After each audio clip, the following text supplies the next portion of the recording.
मुसलमान है जिहादी होगा, मुसलमान है जालिम होगा, मुसलमान है नफरती होगा, मुसलमान है लुटेरा होगा, मुसलमान है डकैत होगा, मुसलमान है कातिल होगा। बलियावी कहता पार्टियों के पाले हुए गुंडे, ये भेजे हुए कुत्ते हैं, कुत्ते।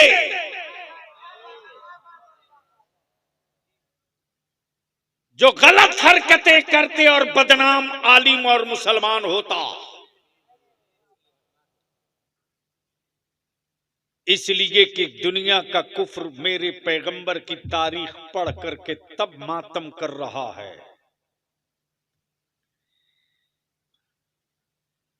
इस्लाम बदला नहीं लेता, इस्लाम बदल देता है। हमारा वोट सबको चाहिए, लेकिन हमारी हिफाजत के लिए कोई आगे नहीं आए। सारी सियासी पार्टियों के लीडर कह रहे हैं कि वक्फ बिल खिलाफ है। बिल्कुल है, लेकिन अगर हमसे हमदर्दी है तो चाहे किसी भी सियासी पार्टी के लीडर हो, उसका गट्टा और कलाई पकड़कर बोलो कि हम तो जख्म खाए हैं, सड़कों पे निकलेंगे ही। तुम अपनी पार्टी के झंडा और बैनर के साथ गैर मुस्लिमों को लेकर प्रदर्शन करो तो मैं जानूंगा कि मेरे साथ हो, वरना जो हालात हैं वो ये हैं कि हमारे 50 से 55 बच्चे मुर्शिदाबाद एहतजाज में जेल चले गए।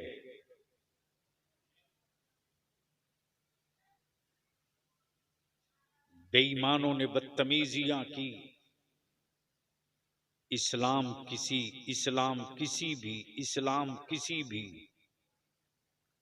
उस काम की इजाजत नहीं देता जो इंसान को तकलीफ पहुंचाने वाला हो।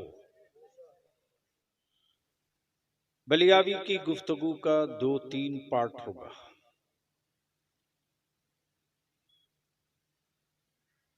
दुनिया में किसी कुफ्र को किसी से कोई डर नहीं लगता, लेकिन तन्हा इस्लाम है जिसे सारे जमाने का कुफ्र कांप रहा है।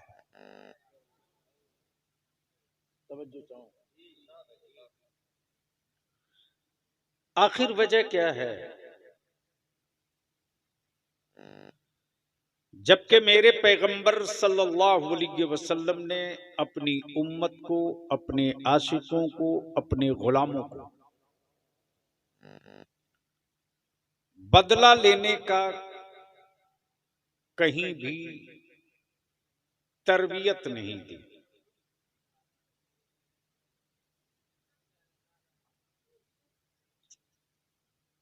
क्या हो गया? बंद कर दो।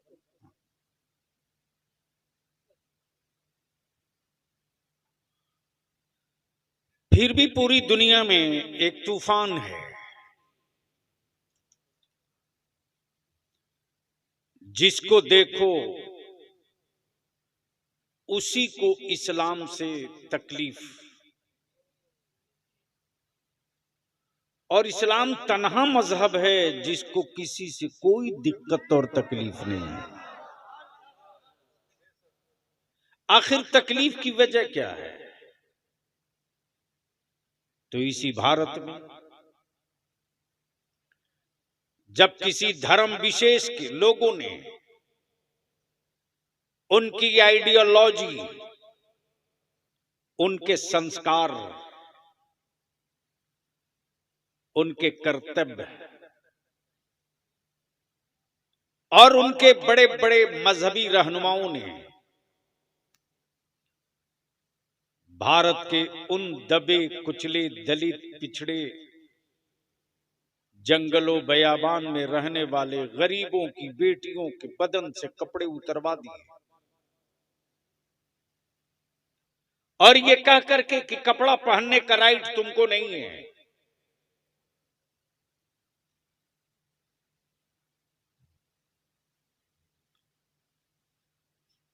तुम्हारी बेटियां यूं ही नंगे रहेंगी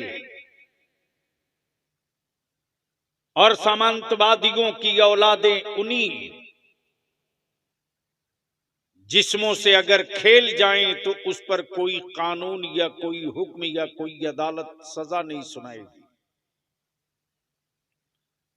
लेकिन इसी भारत में एक इस्लाम का शहजादा था जिसका नाम हैदर अली खान टीपू सुल्तान था। जब इक़्तिदार की कमान संभाला तो ऐलाने आम करके बोल पड़ा कि भारत की किसी की भी बेटी हो वो भारत की बेटी है और जितना सबको अपनी बेटियों का हक है उतना ही इनकी बेटियों का भी हक है। इसलिए अब निकल गई है तलवार टीपू सुल्तान की। देखता हूं कौन दलित भाइयों की बेटियों और उनकी बहन और उनकी माओं के बदन से कपड़ा उतार ले।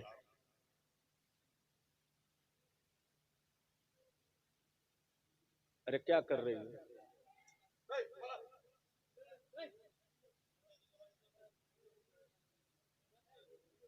छोड़ दो भाई,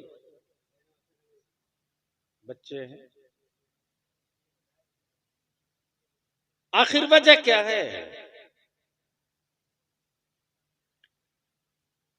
अमेरिका से लेकर इस्राइल तक,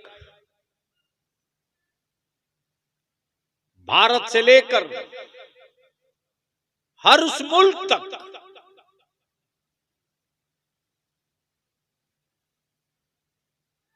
इस्लाम ने किसी की जमीन पर कब्जा नहीं किया है। बावजूद उसके इस वक्त हमारी जमीनों पर हुकूमत डंडा मार के कब्जा करना चाहती है।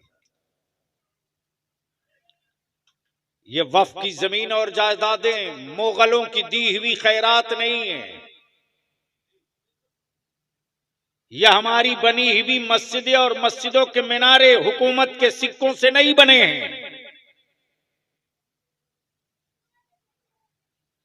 यह हमारे करबला दरगाहें और ईदगाहें,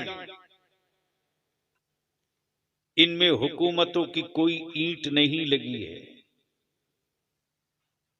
जमीन मेरी, तामीर हमने की। जमीन मेरी, बनाए हम। और अगर कोई हुक्मरान ये सोचता है कि मुसलमान है कर ही क्या सकता है, तो बलियाबी आज से नहीं बरसों से चीख रहा है। बलियाबी को कमजोर बलियाबी की जमात के आलिमों ने किया।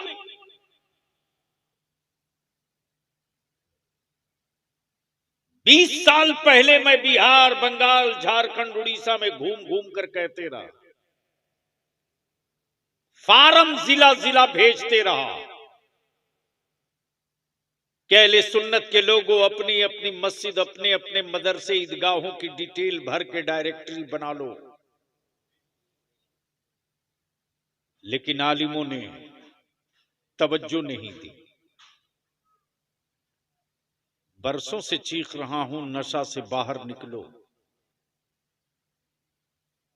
सिर्फ दारू का ही नशा नशा नहीं होता, सिर्फ शराब का नशा ही नशा नहीं होता।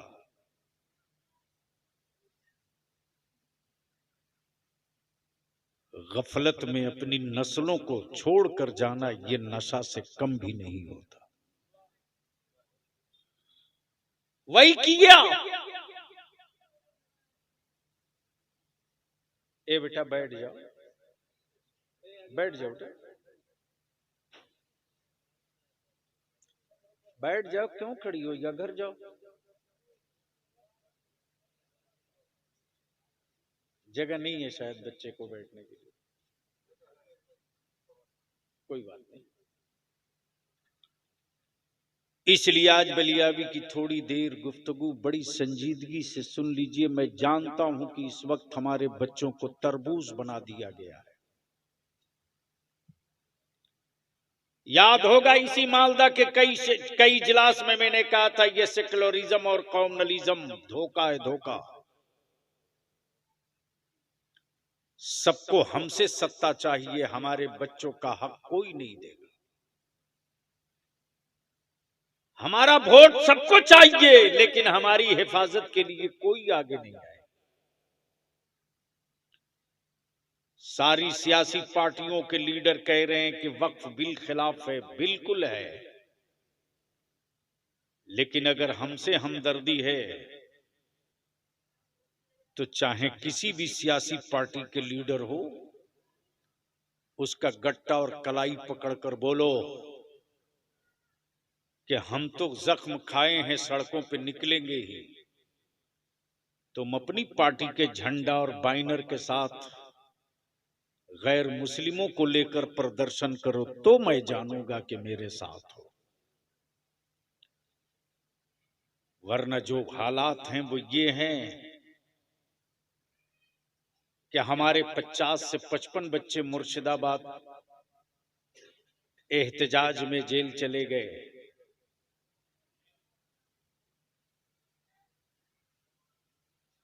बेईमानों ने बदतमीजियां की। इस्लाम किसी भी उस काम की इजाजत नहीं देता जो इंसान को तकलीफ पहुंचाने वाला हो। अपनी लड़ाई को कमजोर मत होने दो। पार्टियों के पाले हुए गुंडे, ये भेजे हुए कुत्ते हैं, कुत्ते।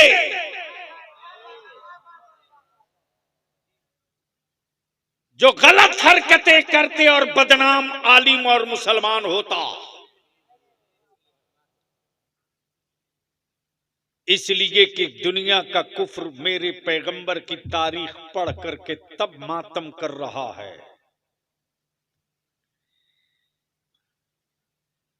इस्लाम बदला नहीं लेता, इस्लाम बदल देता है।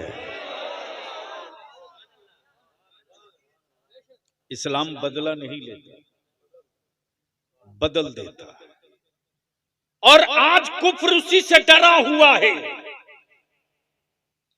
तब पूरी दुनिया में इस्लाम के खिलाफ एक प्रोपेगेंडा सेट कर दिया, नैरेटिव सेट। मुसलमान है जिहादी होगा, मुसलमान है जालिम होगा, मुसलमान है नफरती होगा, मुसलमान है लुटेरा होगा, मुसलमान है डकैत होगा, मुसलमान है कातिल होगा। बलिया भी कहता कल के टूरो, जिस इस्लाम के पैगंबर ने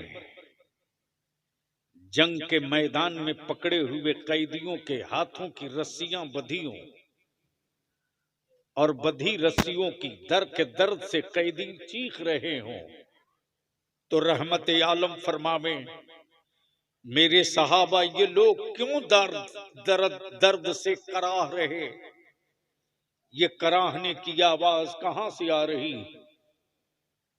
आकाई रहमत के जानेसारों ने अर्ज की, या रसूल अल्लाह, जो कैदी दुश्मन पकड़े गए हैं उनकी रस्सियां बंधी हैं हाथों में, उस बंधी हुई रस्सियों की गिरहें कुछ ज्यादा सख्त हैं, जिसकी वजह से ये चीख रहे हैं, कराह रहे हैं। रहमत आलम फरमाते, मेरे सहाबा उनके हाथों की रस्सियां ढीली कर दो, इनके दर्द हमें बर्दाश्त नहीं होते। तेरा नबी दर्द देने के लिए नहीं आया है, तेरा नबी दर्द मिटाने के लिए आया है।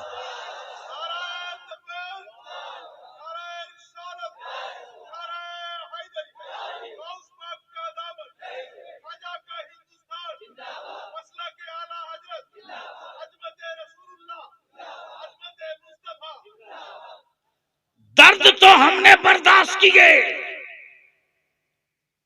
जंगे आजादी की लड़ाई का दर्द हमको मिला। भारत की तकसीम के बाद से मुस्तकिल दर्द अब तक हमको मिला। दर्द तो हम खाए हैं, लेकिन कभी भारत से गद्दारी नहीं की, कभी हिंदुस्तान से गद्दारी नहीं की। जब मुल्क में एक संविधान, एक कानून,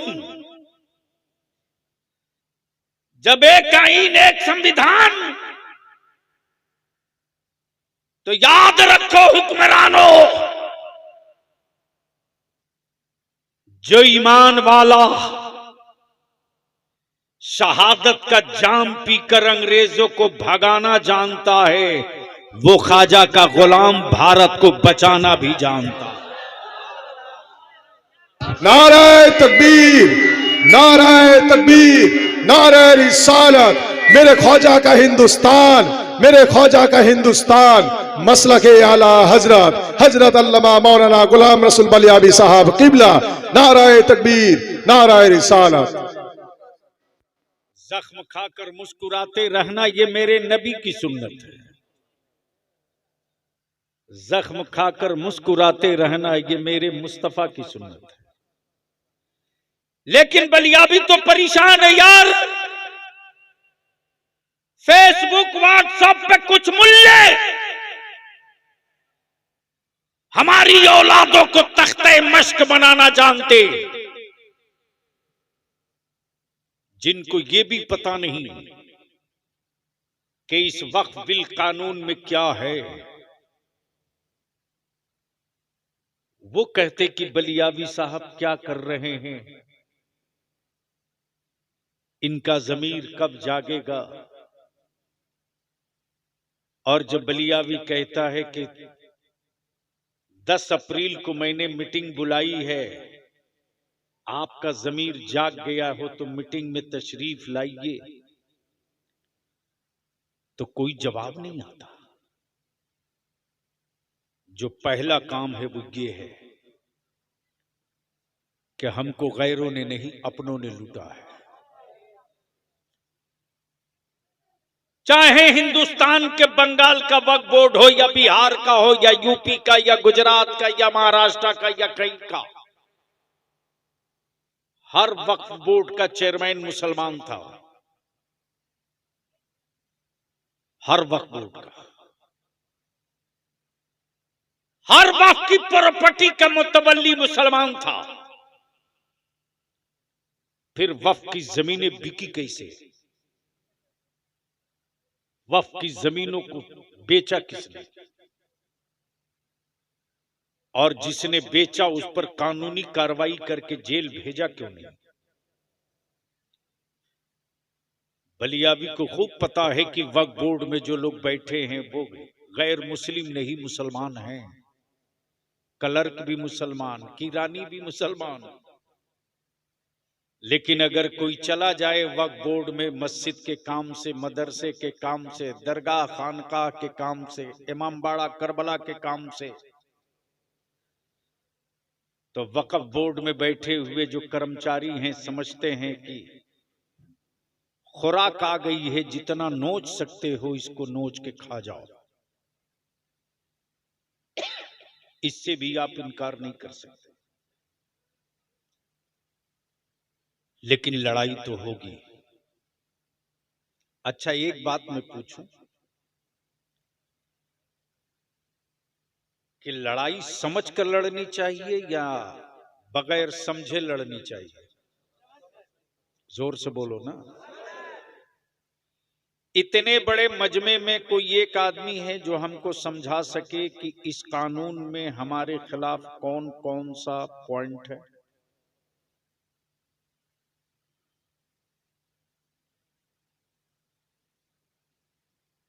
जीरो। लेकिन व्हाट्सएप और फेसबुक पर याद है ना, बरसों से मैं चिल्ला रहा हूं, मुसलमानों अपनी औलादों को संभालो। आज बरसों से चीख रहा बलियाबी की व्हाट्सएप फेसबुक पर बगैर सोचे समझे, बगैर उसकी सच्चाई को जाने हुए शेयर करने वालों, मेरे अजीज बच्चों, तुम तो बर्बाद हो ही रहे हो। अपने माँ बाप, बूढ़े माँ बाप और घर और गांव को क्यों बर्बाद कर रहे हो? तुमने तो सोचा कि मैंने फला दोस्त को भेज दिया है, लेकिन शायद तुझे पता नहीं कि तेरे दोस्त के यहां जाने से पहले पहले उस तक पहुंच गया है जिसके जिम्मे एक ही काम है कि मेरा निशान कैसे मिटेगा, मेरे बच्चों को दहशतगर्द कहने का मौका कब मिलेगा। यूपी में बुलडोजर नंगा नाचे, कोई कानून नहीं, एक हरामखोर नहीं बोला ये जुल्म है। लेकिन मुर्शिदाबाद पर सब सबक पढ़ाने, ज्ञान देने आ गए हैं। मैं इसकी सख्त निंदा मजम्मत करता हूं। किसी मजहब का कोई हो, आप अपनी बात करो, अपने हक की बात करो। किसी की दुकान और मकान जलावे कोई और इल्जाम मेरे बच्चों के सर पे मढ़ा जाए, दीदी को भी इस इजलास के जरिए मैं कहना चाहूंगा कि इसकी अदालत के जरिए जांच कराइए, इसलिए कि इसके अंदर से महक आ रही है कि हमारे बच्चों को बदनाम करने के लिए कोई साजिश रची गई है, ताकि पूरे मुल्क में जो गैर मुस्लिम इसके खिलाफ वक्फ बिल की हिमायत में खड़ा हो रहे हैं, उनको रोका जा सके। उसकी प्लानिंग का हिस्सा है। इसकी जांच होनी चाहिए। बोलो, होनी चाहिए कि नहीं होनी चाहिए? होनी चाहिए कि नहीं होनी चाहिए? जांच अगर कोई जज कर दे बढ़िया से, तो जरूर निकल आएगा कि मुसलमानों को बदनाम कराने के लिए, इस लड़ाई को कमजोर करने के लिए और हिंदू मुस्लिम को बांटने के लिए यह हरकत कराई गई है। इसलिए मैं गुजारिश करूंगा, यूट्यूबर जितने हमारे बैठे हैं, विजुअल और शेयर बढ़ाने के लिए अल्लाह के वास्ते वो हेडिंग मत लगाओ। इससे तुम्हारा थोड़ा भला होगा, लेकिन नुकसान बहुत हो जाएगा तेरी मिल्लत का। तो थोड़ी देर गुफ्तगू कर दूं। जिस आयत करीमा की तिलावत किया है, दुरूद शरीफ पढ़ लेता।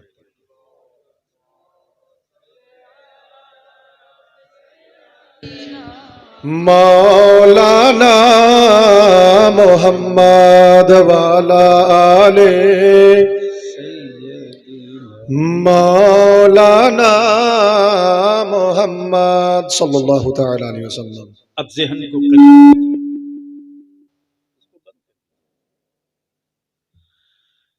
आखिर इस्लाम से लोगों को तकलीफ क्यों है? तो एक मैंने बहुत तारीखी बात कह दी, इस्लाम बदला नहीं लेता, इस्लाम बदल देता है। तवज्जो चाहूंगा अहले स्टेज, सदर साहब, मौलाना देखेंगे। इस्लाम बदला नहीं लेता, बदल देता। कैसे बदलता है? कैसे बदलता है? अब वही सुन लो तो बात मुकम्मल हो जाए। तारीख यही रही है कि बेटियां गाड़ी जाती थी और गाड़ने वाला कोई और नहीं, बाप होता था।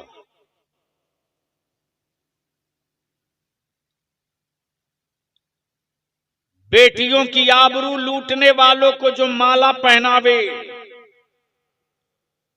वो हुक्मरा अगर कहे कि बेटी बचाओ, तो ये इसे ही लगता है कि कोई अपराधी लोगों को ज्ञान दे रहा हो कि आप इंसान बनिए। क्या यही सही है जैसे कोई डकैत किसी को कहे कि आप चोरी मत कीजिए। इस्लाम बदला नहीं लेता। बेटियां दफन हो रही थी, माएं सिसक रही थी, बेटियां गाड़ी जा रही थी, माएं आंसू बहा रही थी गढ़ती हुई बेटियों को देखकर। बाप कुछ भी था, इंसान था। गढ़ने वाली बेटियों से आंखें मिलाने की हिम्मत नहीं रखता था, बेटियां गाड़ देता था। मेरे पैगंबर ने आने के बाद, जमीन पर तशरीफ लाने के बाद, रहमत आलम ने बेटियों को जिंदा गाड़ने वालों से बदला नहीं लिया। रहमत आलम ने उसी बाप को बदल के रख दिया और बता दिया बेटियां गाड़ी नहीं जाएंगी। आज जो तेरी बेटी कहला रही है, कल इसी बेटी के कदमों के नीचे उसकी औलादों की जन्नत होगी। बेटियों का मकाम बचाकर मुस्तफा ने बाप बदल दिए, बेटियों के बाप बदल दिए, बाप का जहन बदल दिया, बाप की सोच और नजरिया बदल दिया। जब इस्लाम मक्के में तेजी से चल पड़ा और 39 लोग इस्लाम कबूल कर लिए। कितना? 39। कितना? जब 39 लोग इस्लाम कबूल कर लिए, तब अरब के काफिरों ने मीटिंग की और उस दौर के दबंग फारूक आजम से कहा, ए उमर,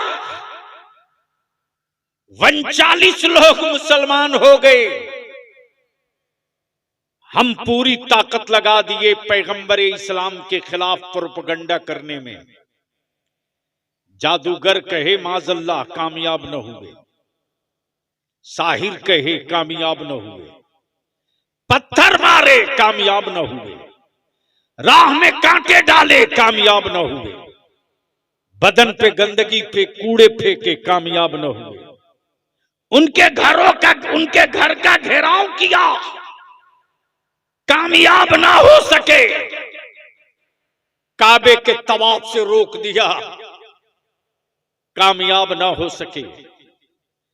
अब तुम ही कुछ करो।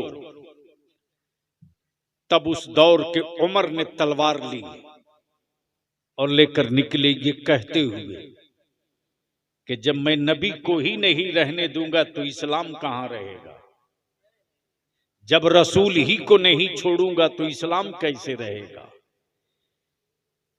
जैसे ही खबर मिली रहमत आलम को कि उमर चले हैं पूरे तेवर के साथ मेरे कत्ल के लिए, सैयदना अबू बकर अर्ज करते, या रसूल अल्लाह अलैहिस्सलाम, मेरे माँ बाप आप पर कुर्बान। उमर की नीयत अच्छी नहीं लग रही। रहमत आलम मुस्कुरा के फरमाते, ओ उमर, ए अबू बकर, उमर 40 नहीं पूरा होने देंगे, आने दो। आज उमर को ही दाखिले इस्लाम करके 40 की तादाद पूरा किया जाए। अब 40वां से झगड़ा किसको किसको है भाई? यानी 40 से तकलीफ किसको है?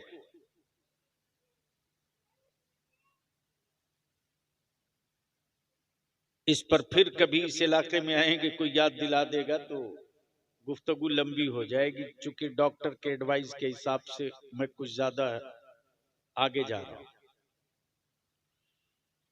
मुंह में 6 टाके अंदर पड़े थे। 1 माह 10 दिनों तक तेरा बलियावी सिर्फ लिक्विड और दुआओं की बाकी रहा। मुसलमान इस्लाम बदला नहीं लेता, बदल देता है। जब सैयदना उमर चले थे तलवार लेकर, तब रास्ते में किसी ने मुस्कुरा के कहा, ए उमर, बड़ा इतरा के जा रहे हो, कहां जा रहे हो? आए, क्या कहा? बड़ा इतरा कर जा रहे हो, कहां जा रहे हो?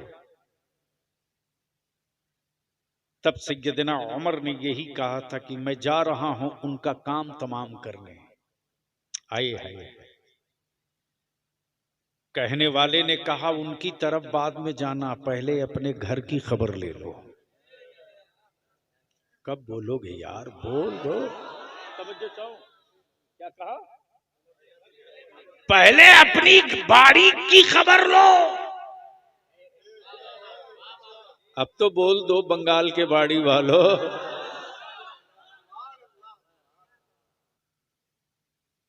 जैसे ही सुने उमर तो झुंझुला उठे,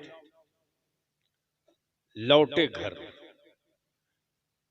जाने जब चल पड़े तो अगले ने कहा अपने घर अपनी बहन की खबर लेना। तो सबसे पहले वो भागे अपनी बहन के घर। अल्लाह अकबर, क्या मंजर रहा होगा मुसलमान, सोच कि भाई के हाथ में तलवार है, कत्ल के इरादे से बहन को आया है। इस्लाम बदला नहीं लेता, बदल देता। जैसे ही सैयदना फारूक आजम तलवार लेकर आए हैं, दरवाजे पर जैसे ही कदम रखा, अंदर से कुरान करीम की तिलावत की आवाज आ रही। जैसे ही सैयदना उमर ने कदम बढ़ाना चाहा, फारूक आजम की बहन शेरनी की तरह गरज पड़ी, खबरदार उमर, आगे मत बढ़ना, खबरदार, वही ठहर जा, वही रुक जा।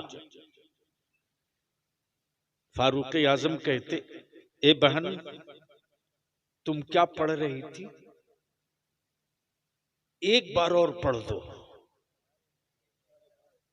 बोल यार, बोल यार, बोल यार, अरे जोर से बोल, जोर से।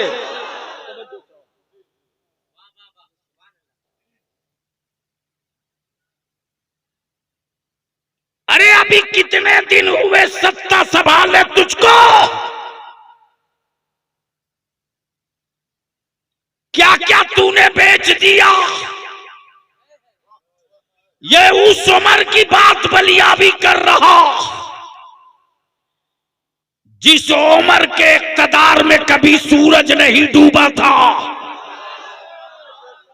तुम 140 करोड़ न संभाल सके, वह मेरा अमीरुल मोमिनीन फारूक आजम है जिसकी हुकूमत दरिया और समंदर पर भी चला करे।